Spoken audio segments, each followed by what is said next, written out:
Disfrutado el tiempo de alabanza y de oración. Qué bueno que tenemos la oportunidad y la bendición de poder reunirnos como familia de Dios y poder cantar libremente de las obras que Dios ha hecho en nosotros. ¿Cuántos están agradecidos de eso?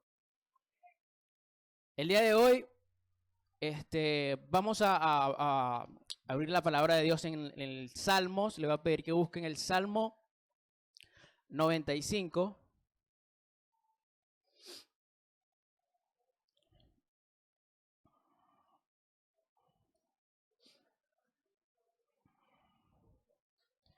Ya comenzamos el último trimestre, que es buscando a Dios en la adoración. ¿Sí? La semana pasada el pastor Harry comenzó predicando en el Salmo 150 y comprendimos algunas cosas que yo me llevé en mi corazón. Y es que el salmista dice: alaben a Dios en su santo templo. ¿Qué aprendimos la semana pasada de cuál es este templo? Nosotros. Excelente. Nosotros somos ese templo que debe estar para adorar a Dios. También algo interesante que habló mi pastor en la semana pasada es la diferencia entre adoración y alabanza. ¿Alguno lo recuerda? ¿Alguno lo recuerda? Un valiente que lo diga. La adoración. La diferencia entre la adoración es que la adoración es la manera en que nosotros reaccionamos ante lo que es Dios. Y la alabanza es por las cosas que Él ha hecho. Entonces, unas cosas interesantes que me llevé en mi corazón ese día. Y el día de hoy seguimos aprendiendo acerca de la adoración y cómo buscarlo de manera correcta. El título de hoy es Quitando la dureza del corazón para adorar a Dios. Diga conmigo: quitando la dureza del corazón para adorar a Dios. Creo que ya hemos recibido bastante spoiler en la alabanza, ¿verdad? Estamos como de acuerdo. Bueno, le voy a invitar a que tomemos la lectura de la palabra de Dios en el Salmo 95. ¿Cuántos lo tienen? Amén. Y dice así: vengan, cantemos con alegría al Señor. Alabemos a nuestra roca, el que nos salva. Vayamos a su encuentro con canciones de agradecimiento. Démosle honra con alegres canciones de alabanza, porque el Señor es gran Dios, el gran Rey que gobierna a todos los dioses. Las profundidades de la tierra y las alturas y los montes le pertenecen. El mar le pertenece, pues Él lo creó. Hizo la tierra con sus propias manos. Vengan, postrémonos, inclinémonos, arrodillémonos ante el Señor nuestro Creador. Él es nuestro Dios y nosotros somos el pueblo de su prado, el rebaño que Él cuida. Si oyen su voz, escuchen, no sean tercos como lo fueron en Meribá y en Masá, en el desierto, cuando sus antepasados me pusieron a prueba. Lo hicieron aunque habían visto mis obras. Estuve disgustado con esta generación por 40 años. De ellos dije: son un pueblo que no es leal, no tiene en cuenta los caminos que trazo con mis enseñanzas. Así que me enojé con ellos y juré que nunca entrarían al lugar de mi reposo. Oremos. Señor, te damos gracias esta mañana, Padre, porque tu palabra, Jesús, es viva y eficaz, porque tu palabra, Señor, está disponible para nosotros, para que podamos escucharla, para que podamos leerla, Señor, para que podamos prestarle atención, Jesús. Te pido, Espíritu Santo, que nos hagas sensible a lo que tú quieres hablar a nuestro corazón, que nos hagas, Señor, entendidos, Padre, para poder saber, conocer, Señor, qué es lo que tienes para nosotros, y no solo para escuchar, Señor, tu palabra, sino para ponerla en práctica, Señor. Te pido que como iglesia podemos concentrarnos, Señor, en lo que tú tienes pensado, en lo que tú tienes planeado hablar para nosotros, Jesús. Te pedimos que este momento sea tu palabra y no sea yo, Señor, que sea tu Espíritu Santo guiándonos a la verdad, Señor, que sea tu Espíritu Santo penetrando nuestro corazón para así poder ser transformados, Señor, para que así cada día más, Señor, nosotros podamos ser más como tú, para que podamos parecernos más a la estatura, Señor, tuya, Padre. Te pido que como iglesia podamos en este momento aprovecharlo al máximo. En el nombre de Jesús, amén y amén. Ok, para hablar un poco de este salmo, lo primero que quiero comentarles es que, bueno, este salmo está dividido en dos partes, ¿no? Este salmo, al principio del versículo 1 al versículo 7, es una invitación, un cántico de alabanza.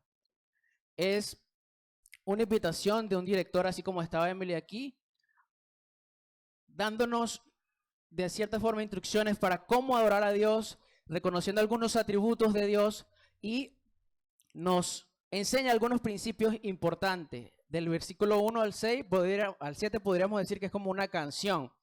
¿Ok? ¿A cuántos les gustan las canciones de alabanza? ¿Verdad? Nos gusta recordar lo que Dios ha hecho, nos gusta cantar con melodías lo que Dios es, lo que Dios ha hecho por nosotros. Y esto es básicamente lo que tenemos enfrente. Tenemos una canción, aunque no sabemos cuál era la melodía, pero lo tenía. Probablemente sea una canción alegre, ¿verdad? Por lo que dice, cantemos con alegría al Señor, cantemos a la roca de nuestra salvación. Sin embargo, no sabemos obviamente qué es. Y luego, desde el versículo 8 hasta el 11, tenemos una advertencia. Diga conmigo, advertencia. Y es interesante porque investigando un poco, esta canción fue hecha para cantar, así como estamos todos acá reunidos, en medio de una congregación donde todos los hermanos estaban de acuerdo en adorar a Dios. Y la primera parte, que tiene que ver con una canción, era una persona que dirigía. Luego, en la segunda parte, es otra persona que podría ser un profeta, que a voz, no con cánticos, sino con voz, tomaba el papel de Dios, representando a Dios, y exhortaba a los oyentes. Entonces podríamos decir que es básicamente como cuando estamos reunidos en la iglesia, ¿verdad? Y tenemos el tiempo de alabanza donde todos cantamos y luego viene el predicador a exhortarnos a través de su palabra de Dios. Amén. ¿Sí comprendieron la idea? Es básicamente lo que está ocurriendo en este salmo. Así que, pensando en el título y en lo que el Señor está acá, lo que quiero recordar es quitando la dureza del corazón para adorar a Dios, para adorar a Dios. Quiero que vayamos directamente al punto central de la historia, porque este salmo, cuando es leído, sabiendo lo que pasó, la historia, quizás nos da un poquito mayor de contexto. Y quiero que podamos ver unos principios que el Señor me regaló a mi vida, de forma práctica y de forma teórica también, de cómo quitar la dureza de nuestro corazón. Para eso vamos a utilizar una historia que está en el libro de Éxodo 17.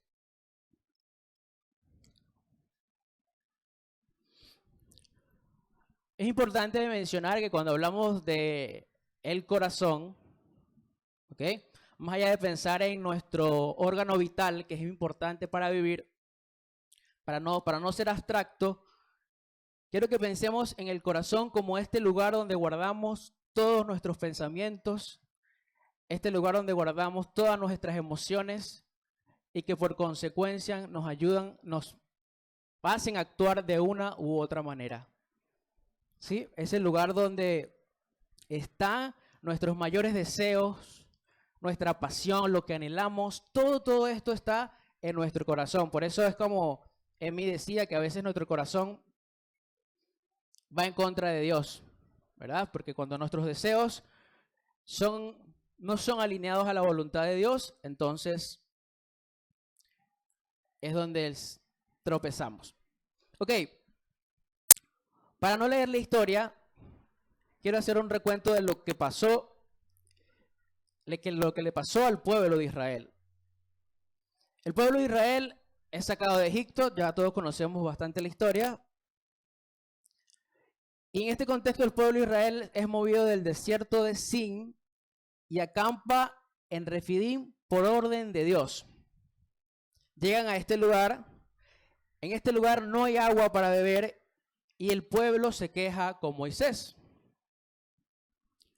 Moisés los reprende y los confronta y les advierte, ¿acaso quieren tentar a Dios? El pueblo sigue quejándose, ya que la sed, el agua, la falta de agua es una necesidad muy importante y atormentados por esta necesidad, el pueblo sigue decidiendo cuestionar a Moisés. Cuestiona al punto de decirle, ¿para qué salimos de Egipto? ¿Para qué nos has traído hasta acá? ¿Acaso quieres que muramos de sed? ¿Acaso quieres que nuestros hijos mueran de sed? ¿Que nuestros animales mueran de sed? Entonces, Moisés, desesperado, porque inclusive allí, si tienen el texto, dice que intentaron hasta apedrearlo a Moisés, el pueblo estaba realmente enojado. Moisés clama a Dios, desesperado, y Dios le responde. Dios responde a Moisés y le da instrucciones de que con una vara, la misma vara que utilizó para abrir el mar y para que el pueblo pasara, y acompañado con sus ancianos, golpearan una roca. Moisés hizo todo lo que Dios le dijo y efectivamente salió agua y todos pudieron beber. Ahora, 3 principios que pude sacar de acá que quiero que ustedes se lleven. Primer principio. La dificultad es una oportunidad para alegrarse y no quejarse. Diga conmigo, la dificultad es una oportunidad para alegrarse. A ver, no los estoy escuchando. A ver, vamos a ver nuevamente. La dificultad es una oportunidad para alegrarse y no quejarse. ¿De qué se trata esto, Rainer? ¿Qué quieres decir con esto? Fíjense, cuando hablamos de un corazón endurecido, yo pensaba, pero ¿cómo llega un corazón a endurecerse? ¿Cómo llegamos a tal punto de hacer todo lo que hizo este pueblo de Dios? Y detenidamente me puse a pensar qué fueron las cosas que hizo este pueblo que lo llevaron a este punto, ¿verdad? El pueblo de Israel estaba pasando por una necesidad. ¿Cuál era la necesidad del pueblo de Israel? No tenía agua, ¿verdad? Y cuando pensamos en esto, pensamos en algo serio. No es como que, no tengo wifi, ¿verdad? No tengo, no sé, no tengo ropa, no tengo. Estamos hablando de una necesidad básica que todo ser humano requiere. En cualquier época el agua es vital, ¿correcto? Cuando hablamos de el agua, hablamos de esa necesidad básica, esencial para todo ser humano. Ahora, lo primero que hace el pueblo de Israel cuando está esta necesidad es ir ante Moisés y quejarse. Ahora, es interesante porque ahí en la historia no dice, y el pueblo se sugirió a Moisés, bueno, vamos a buscar agua, no sé, o vamos a buscar qué hacemos. Moisés, mira, no hay agua, realmente estamos preocupados porque realmente el Señor, ok, no me gusta este más. Sino que va directamente a quejarse. Y el texto en la historia de Éxodo dice que volvió a quejarse. O sea, que no era la primera vez que el pueblo ante una necesidad se quejaba. De hecho, busqué 2 veces anteriormente donde pasó algo similar y podemos ver que Hubo un acontecimiento que también pasó en el pueblo de Israel, que fue que se quejó porque el agua donde estaban estaba amarga, en Mara. Esa historia la podemos encontrar en Éxodo del 22 al 27. Y el pueblo se quejó con Moisés, porque ¿cómo es posible que el agua esté amarga? No podemos tomar esta agua. Y luego tenemos otro acontecimiento por falta de comida en el desierto de Sin. Y Dios, en las dos ocasiones, Él le dio la solución. En la primera agarró un árbol, le dijo a Moisés que cortara un árbol y que lo echara al lago, y el agua se endulzó y todos pudieron beber. Y en la segunda, Dios le proveyó del maná. ¿Cuántos han escuchado esta historia? Amén. Excelente. Ahora, ¿qué hacemos nosotros cuando tenemos una situación difícil como esta? ¿Qué es lo primero que hacemos?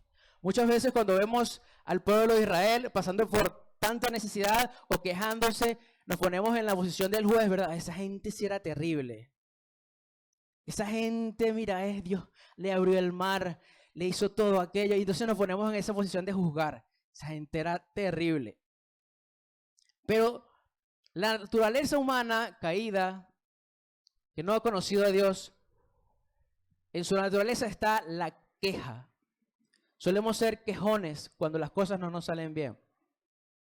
Cuando no tenemos las cosas bajo nuestro control, solemos quejarnos, porque ¿quién se alegra, verdad, cuando le falta el agua? ¿Quién dice, ay, mira, no tenemos agua, excelente, una oportunidad para no bañarme? No, mentira. ¿Verdad? Por ahí hay algunos que están mirando las caras. Dios. Pero sí, la naturaleza o lo normal de una naturaleza caída que no tiene fe es quejarse. No tengo agua. El Señor me quiso hacer esto de forma práctica, un mini testimonio allí.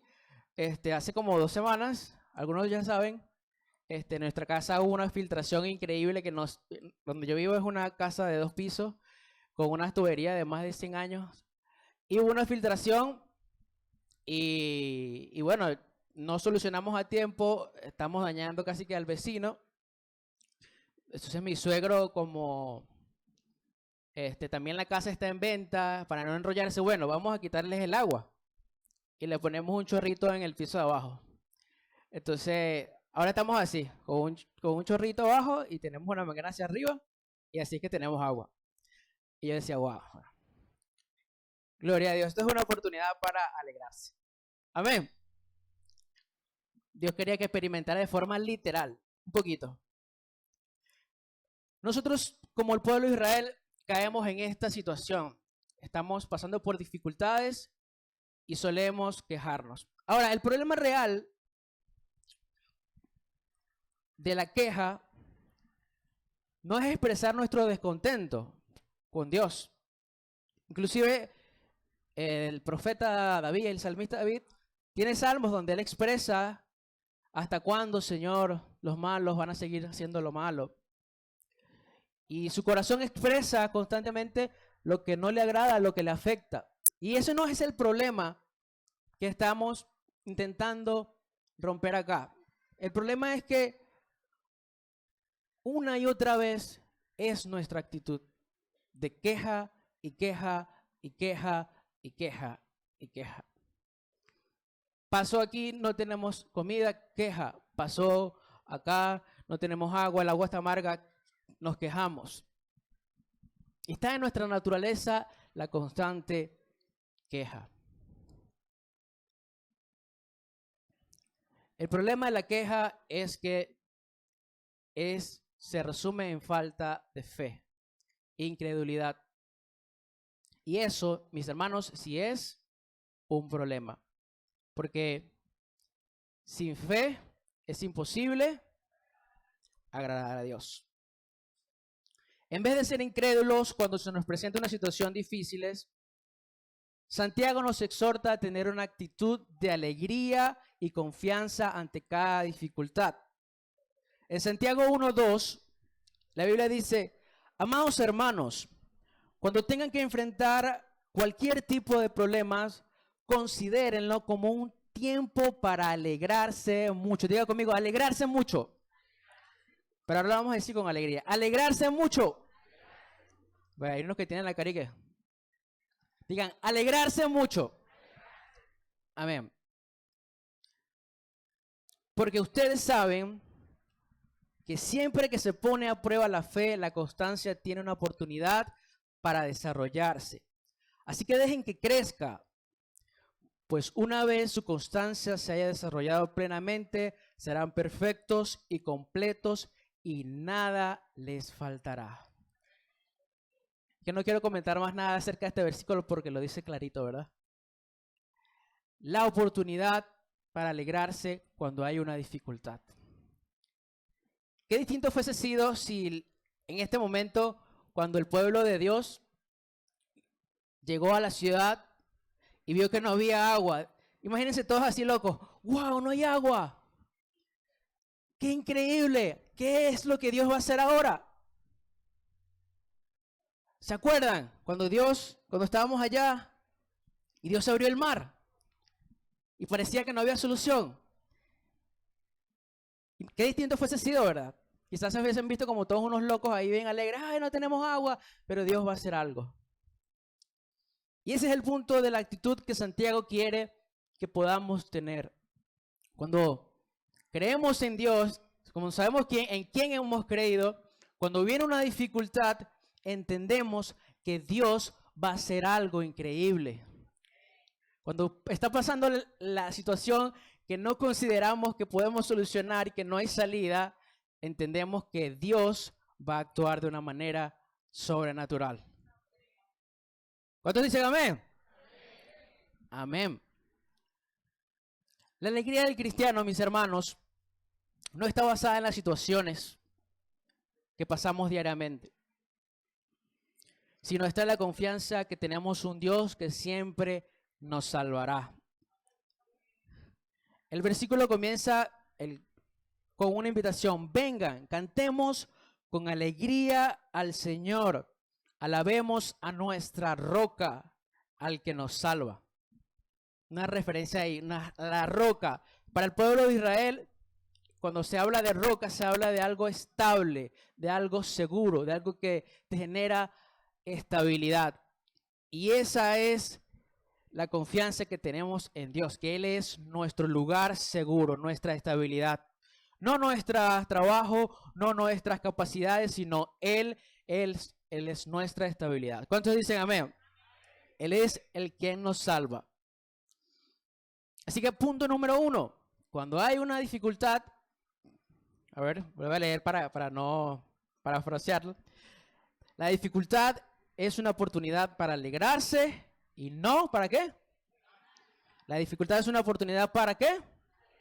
Para alegrarse y no quejarse. Amén. Segundo principio. Diga conmigo, recordar y agradecer lo que Dios ha hecho nos dará una perspectiva correcta. Repito, recordar y agradecer lo que Dios ha hecho nos dará una perspectiva correcta. Ya vimos que no era la primera vez que el pueblo de Israel pasaba por una dificultad, ¿verdad? Y uno de los problemas del pueblo de Israel era que a pesar de que había visto todo lo que el Señor había hecho, aún así decidieron tentar a Dios. El versículo 8 dice, no sean tercos como fueron en Meribá y en Masá, en el desierto, cuando sus antepasados me pusieron a prueba. Lo hicieron aunque habían visto mis obras. Uno de los problemas del pueblo de Israel, tanto como nosotros hoy en día, es que solemos olvidar muy fácil de dónde Dios nos ha sacado. Inclusive, no sé si a usted le ha pasado que cuando ha hecho algo por una persona bastantes veces, todo bien, pero llegas a hacer una cosa mala y esa sí la recuerdas. Esa sí. Ay, mira, vale, este sí es malo. Pero no pero olvidan todo el pocotón de cosas buenas que has hecho por ellos. ¿No les ha pasado? Y así nos pasa con Dios. Con la diferencia de que Dios no hace nada malo por nosotros, porque todo lo que proviene de Dios es bueno. Amén. Ahora somos cortos de memoria para ver las obras que Dios ha hecho. Y quiero hacerte un listado de todo lo que Dios hizo por el pueblo de Israel. Comenzando con la liberación de la esclavitud en Egipto. Un pueblo que estaba siendo esclavo, siendo oprimido, siendo maltratado. Dios les envía a un libertador, a Moisés, y los saca. Cuando estaban en Egipto, en la última plaga, ¿recuerdan? Que los israelitas marcharon de sangre sus puertas y se murieron todos los primogénitos del pueblo de Egipto. El Señor los guardó a ellos de esa plaga tan terrible. Luego Dios, en el proceso de que está guiando a su pueblo, escapando de la esclavitud, se encuentran con un gran obstáculo que era el mar, y Dios abre en dos el mar y permite que pasen. Cuando están en el desierto, el pueblo es guiado por Dios. Si ustedes piensan en un desierto, pensarán, wow, ¿cómo esta gente estuvo allí tanto tiempo, verdad? En esta pepe sol, en esa sed constante. Pero Dios era tan bueno que les proveía de una columna de día, una nube de día, y de noche les abrigaba con una columna de fuego. Imagínense todo este escenario. Seguramente han visto las películas, pero estoy casi seguro que ninguna película quizás ha podido representar todo lo hermoso e inmenso que pudo haber sido estas escenas. Cuando el pueblo se quejó por el hambre, porque no tenían que comer, Dios les dio el maná. Luego de eso, el pueblo se quejó porque, bueno, solo como maná, solo quiero variar, no quiero comer esto mismo. El Señor consintiéndolos, ¿vale? Consintiéndolos, dándole, mira, yo quiero que estés bien. Les dio codornices para que comieran carne. Tenían carne, tenían el maná, tenían su aire acondicionado ahí. Ahora, quiero que pienses tú, ¿cuáles son las cosas que Dios ha hecho por ti?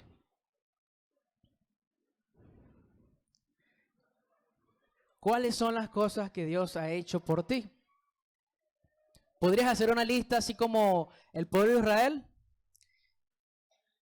Estoy seguro que sí. ¿Cuáles son las cosas que Dios ha hecho por ti? Si estás el día de hoy aquí, probablemente es porque Dios te haya llamado y te haya salvado. El pastor la semana pasada contaba su testimonio increíble de Santi. Él lo ha contado varias veces, pero la última vez le quedó mejor. Quedó afectó más. Porque realmente, como él decía, Dios es un Dios de milagros y no podemos negar que Dios puede hacer como Él quiere cuando Él desea. Y quizás tú no has visto super cosas como el pueblo de Israel y dirás, bueno, pero esa gente sí veía cosas grandiosas, yo no veo nada. Y el pastor Harry decía, mi vida es una obra maravillosa. De lo que yo era antes a lo que ahora soy, solo puede haber ocurrido en el medio un milagro. Y ese milagro es Jesús entrando a nuestro corazón. Ese milagro es Cristo transformando nuestras vidas. ¿Cuántos dicen amén? Bríndele un fuerte aplauso a nuestro Señor Jesucristo.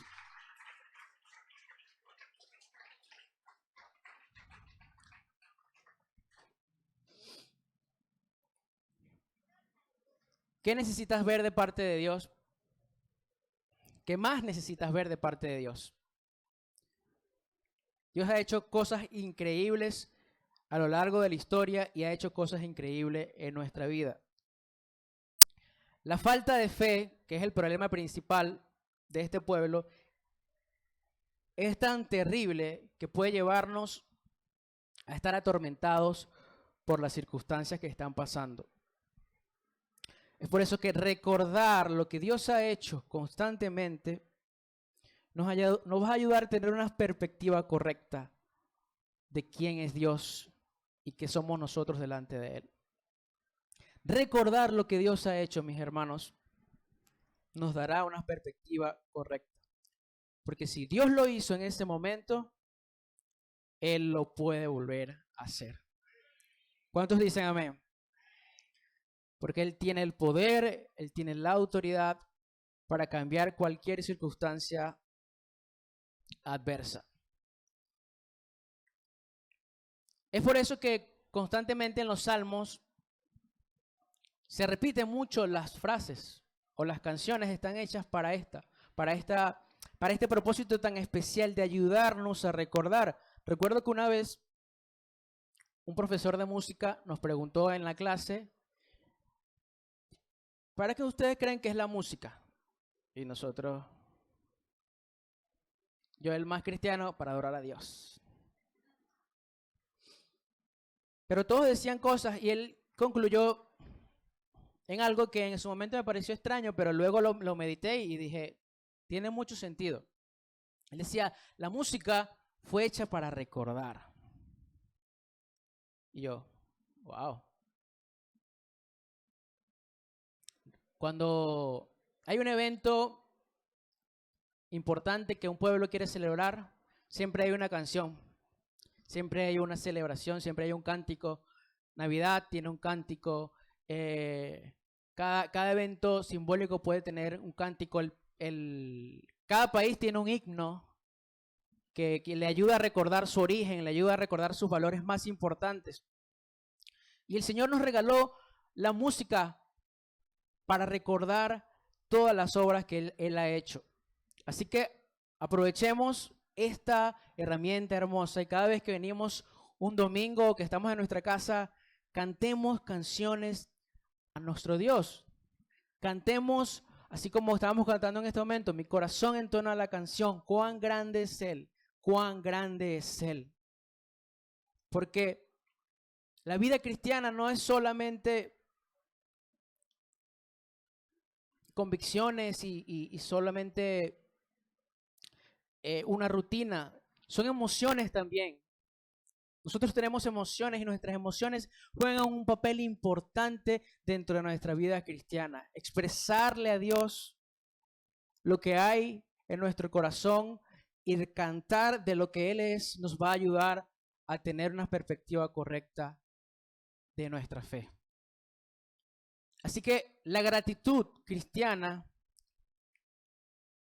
está basada en ese recuerdo de salvación de cuando nuestra vida fue transformada, de cuando fue sacada del pueblo de la esclavitud y llevada a la libertad en total dependencia de un Dios amoroso. Así que, segundo principio que quiero que se lleven el día de hoy, recordar y agradecer lo que Dios ha hecho nos dará una perspectiva correcta. Son 3 principios y llevamos 2. Lo que quiero hacer en esta tarde es que cuando veamos un principio, cuando veamos esta verdad que el Señor quiere transmitirnos, podamos ver nuestro corazón, lo que creemos, y hacer así como cuando estamos pelando una pared para pintarla, que le damos con un martillo, tac, tac, tac, tac, tac. Así es cuando la palabra de Dios va a transformar nuestra vida. Vamos quitando esas cositas que creíamos antes y vamos añadiendo lo que el Señor tiene para nosotros. Amén. Tercer principio. Diga conmigo, observa la grandeza de Dios y humíllate ante Él.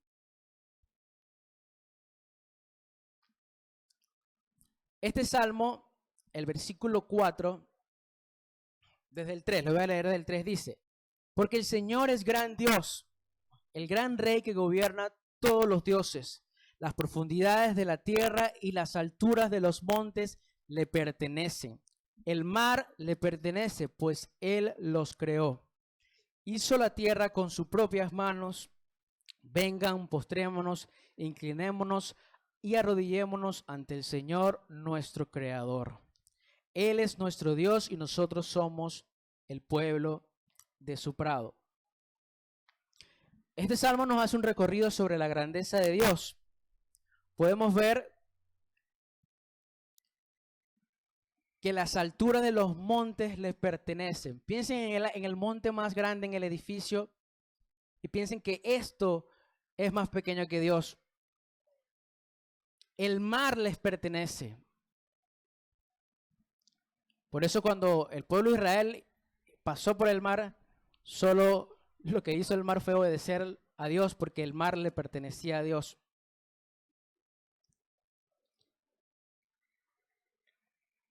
La tierra le pertenece a Dios y describe que con sus manos Él mismo la creó. Cuando un salmo describe algo tan específico, es porque quiere hacernos que miremos allí y reflexionemos. ¿Y reflexionemos en qué? En que Dios es realmente grande, realmente poderoso, realmente fuerte. Cuando tenemos una idea correcta de quién es Dios en comparación con nosotros, no debe quedar otra opción que rendirnos ante Él. No debería quedar otra opción que simplemente humillarnos ante Él. El error más grande del pueblo de Israel fue tentar a Dios, poner a prueba a Dios. Y esto no quiere decir otra cosa que cuestionar su poder y su autoridad.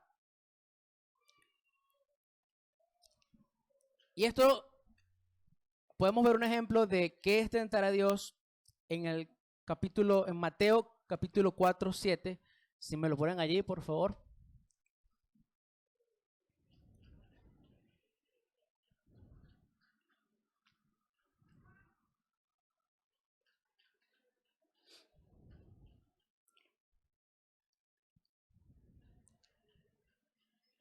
Un poquito más atrás. Ok, desde allí. Estamos en el desierto, otra vez desierto, pero esta vez estamos con Jesús, que está en el desierto y es tentado por Satanás.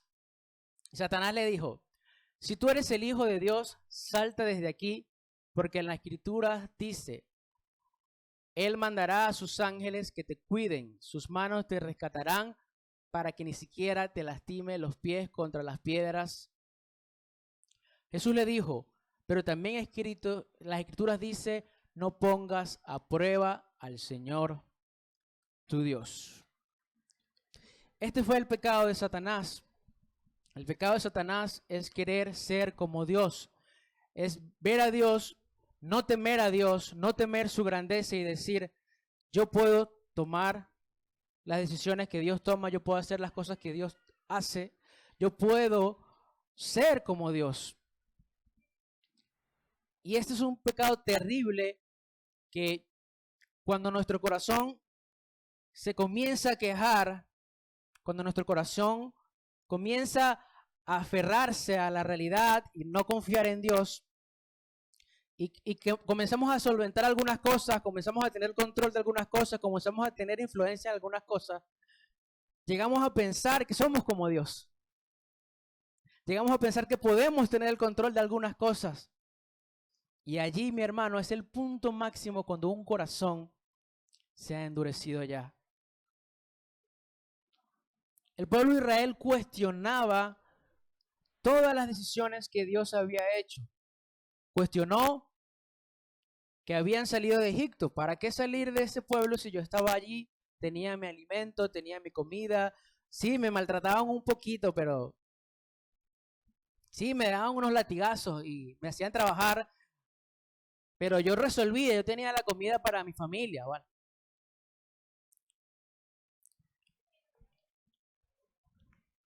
¿Cuántas veces no somos nosotros ese pueblo que cuestiona a Dios? Muchas veces estamos emocionados por lo que Dios está haciendo en nuestra vida y tomamos decisiones en fe y decidimos, voy a dejar de trabajar los fines de semana. O decimos, voy a dejar este trabajo porque me consume mucho, me voy a dedicar a un trabajo, quizás gane un poco menos, pero yo tengo más tiempo en la iglesia, puedo ir a un GPS, puedo estar con los jóvenes, puedo evangelizar. Y lo hacemos porque tenemos fe en ese momento, ¿verdad? Pero luego pasa una situación difícil y ya el trabajo que tengo no me da tanto para controlar los ingresos.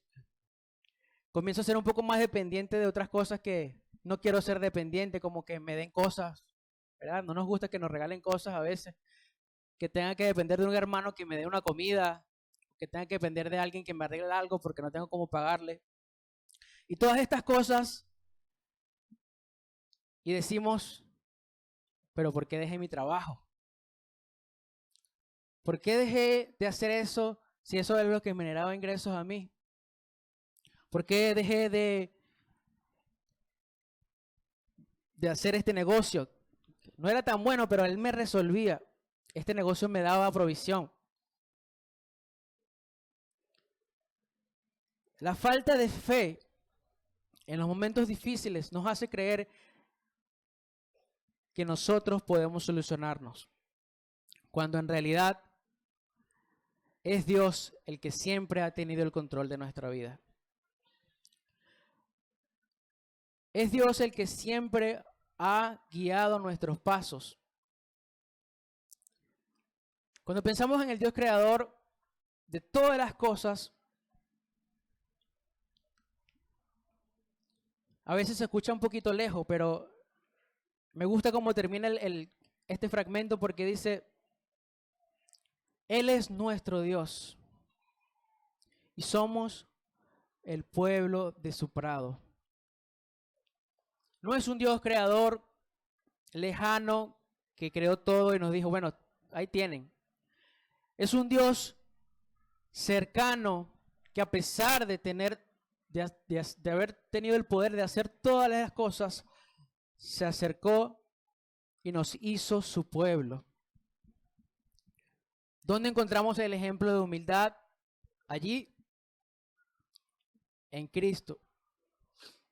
La humildad del cristiano se basa en reconocer la grandeza de Dios y cómo ese Dios, a pesar de ser tan poderoso, se acerca a nosotros, nos hace su pueblo y nos cuida en cada momento. Mi hermano, quiero decirte hoy que Él tiene mejores planes para ti de lo que tú puedes tener. Y si Él te ha guiado a tomar decisiones basadas en fe, en confianza, de dejar algunas cosas, sigue confiando, porque el Señor va a seguir dando la respuesta. El Señor va a seguir dando la solución a pesar de que tú te sientas solo, que te sientas impotente ante una situación. La invitación de este salmo es a que podamos adorar a Dios con un corazón lleno de alegría. Diga, alegría. Ahora lo voy a decir con alegría. Alegría. Ok. Lleno de confianza en un Dios salvador. Y la alegría, mis hermanos, tiene que expresarse y ser visible para los hermanos. Este salmo está escrito en un modo de invitación. Dice, vengan, cantemos, porque es para toda una congregación. Es la manera que tiene el salmista de expresar su gratitud delante de los demás. ¿Estamos nosotros expresando nuestra gratitud y nuestra alegría delante de los demás? ¿O venimos al culto y nos quedamos allí? Yo siento la alegría, pero en los pies nada más. Sí, ahí. No. Ya aprendimos que la alegría no depende de la situación. La alegría depende de nuestra confianza en Dios. Entonces, alégrate cada domingo cuando vengas a orar al Señor. Expresa con tu cuerpo, con tu voz, que Dios es bueno. Expresa con tu cuerpo que Dios es un Dios que provee cada momento. ¿Cuántos dicen amén?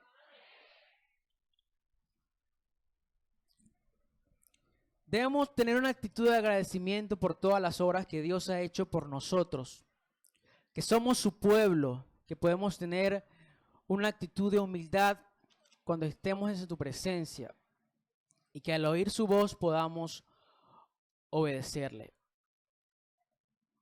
Si el día de hoy estás aquí y sientes que no eres libre de exaltar a Dios o que hay algo en tu corazón que no te permite acercarte a Él, quiero que escuches la voz del Espíritu Santo el día de hoy que te habla y te dice: no endurezcas tu corazón. No te afanes por las cosas de este mundo. No permitas que las necesidades, por más importantes y esenciales que sean, ocupen el lugar que solo Dios tiene. No permitas que los afanes de este mundo te distraigan de tu verdadero propósito. Tú fuiste creado para adorar a Dios. Tú fuiste creado para alabar a Dios. Como el pueblo fue sacado de Egipto para que alabara libremente a Dios, hoy tú y yo fuimos sacados de la esclavitud del pecado para ser libres y presentarnos con acciones de gracias ante nuestro Dios, para adorarle por lo que Él es. ¿Y qué es Dios? ¿Qué es Dios? Diga allí. ¿Quién es Dios? Dios es santo, Dios es bueno, Dios es grande, Dios es fuerte, Dios es todopoderoso, Dios es nuestro protector. Fuimos creados para adorar a ese Dios todopoderoso. Nuestro Dios es real. Si estás aquí y quizás no sientes nada o te cuesta sentir que Dios es real, quiero decirte que realmente Él lo es. Y ese Dios real que guió al pueblo de Israel es ese mismo Dios que está en la iglesia Dios Admirable Charallave. Es ese mismo Dios que nos ha guiado a pesar de cada temporada difícil que ha vivido nuestra iglesia. Es ese Dios que sigue guiando tu vida a pesar de que hoy quizás te cueste un poco más. Quizás hoy te cueste un poco más adorar a Dios con todo, pero ese Dios sigue siendo real. Así que si oyes hoy su voz llamándote, no endurezcas tu corazón. Quiero que te pongas de pie, iglesia.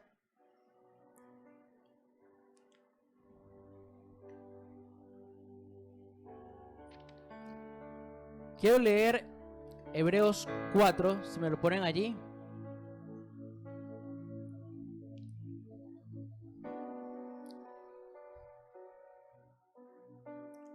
Hebreos 4 y Hebreos 3 y Hebreos 4 es básicamente una explicación de todo el acontecimiento que ocurrió en Israel.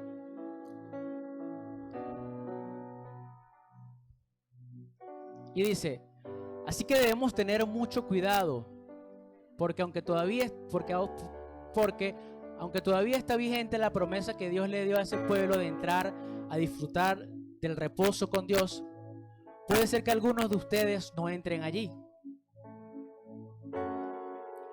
Porque nosotros, al igual que ellos, también recibimos la buena noticia. Pero a ellos no les sirvió de nada porque no la aceptaron con fe. Solo nosotros, los creyentes, diga, solo nosotros, los creyentes, podemos entrar en ese lugar de reposo. Como Dios dijo, estaba enojado e hice una promesa: ese pueblo nunca entrará a disfrutar de mi reposo. aunque en realidad Dios ya había preparado todo desde la creación del mundo. Pues en alguna parte de las Escrituras dice esto sobre el séptimo día. Dios reposó de todo su trabajo en el séptimo día. Y en el texto, ya que mencioné, dice que ese pueblo no entrará a disfrutar de mi reposo. Es verdad que todavía falta que algunos entren a disfrutar del reposo de Dios, pero los primeros que escucharon la buena noticia no entraron porque no obedecieron. Entonces Dios planeó otro día especial, un nuevo hoy, y habló de ese día mucho tiempo después, por medio de David en el texto ya mencionado. Escuchen hoy la voz de Dios, no se opongan como antes. Porque si Josué les hubiera dado el reposo que Dios prometió, el texto lo habría hablado en otro. Atrás. Esto nos demuestra que todavía está por llegar otro día. Diga, está por llegar otro día. Está por llegar otro día de reposo para el pueblo de Dios. Dios reposó después de que terminó su trabajo, y el que entre a disfrutar del reposo de Dios será aquel que también haya terminado su trabajo. Hagamos todo lo posible por entrar a disfrutar del reposo de Dios, pues el que desobedezca a Dios como lo hizo Israel, no entrará. Y está este hermoso versículo que dice: la palabra de Dios vive, es poderosa y tiene más filo que cualquier espada de dos filos. Penetra tan profundo que divide el alma y el espíritu, las coyunturas y los huesos. Entra tan profundo en nosotros que juzga los pensamientos y sentimientos de nuestro corazón. Quise dejarles la palabra de Dios porque a los que son de Él y escuchan su voz, están siendo transformados por su palabra. No hay nada más que pueda decir, porque la palabra de Dios es viva. Así que lo único que te pido en esta mañana es que si escuchas su voz, no endurezcas tu corazón. No te afanes a este mundo. Pon tu mirada en Dios. Pon tu mirada en nuestro Dios creador. Cada dificultad es una oportunidad para alegrarse y no quejarse. Recuerda todo lo que Dios ha hecho y ten una actitud de agradecimiento. Observa toda la creación de Dios, observa todo lo que Dios es y humíllate delante de Él. Y si oyes hoy su voz, no endurezcas tu corazón. Cierra tus ojos allí, toma tu corazón y sé sincero ante Dios y clama ante Él: Señor Padre nuestro, Señor, no quiero ser un terco, Jesús. No quiero ser necio, Señor. Hoy he visto tu palabra, Señor. Hoy he comprendido lo hermoso, lo valioso que es tu amor para mí, Señor. Hoy he visto cómo tú, Señor, has hecho maravillas. Como tú, Señor, eres todopoderoso, Señor. Como tú transformaste mi vida. Hoy quiero recordar, Señor, las obras grandes que has hecho por mí. Hoy quiero ver, Señor, tus obras y quiero reaccionar con humildad ante ti, Señor. No permitas, Señor, que los afanes de este mundo hagan que mi corazón se endurezca. Porque tú me sacaste, Señor, del pecado y me hiciste libre. No para volver atrás, sino para adorarte en espíritu y en verdad. Porque tú me sacaste, Señor, de la condenación.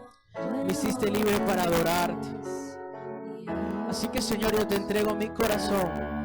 Te Entrego mi vida para que tú, Señor, hagas un corazón de carne, hagas un corazón conforme al tuyo, que se amolda cada vez más a ti, Jesús.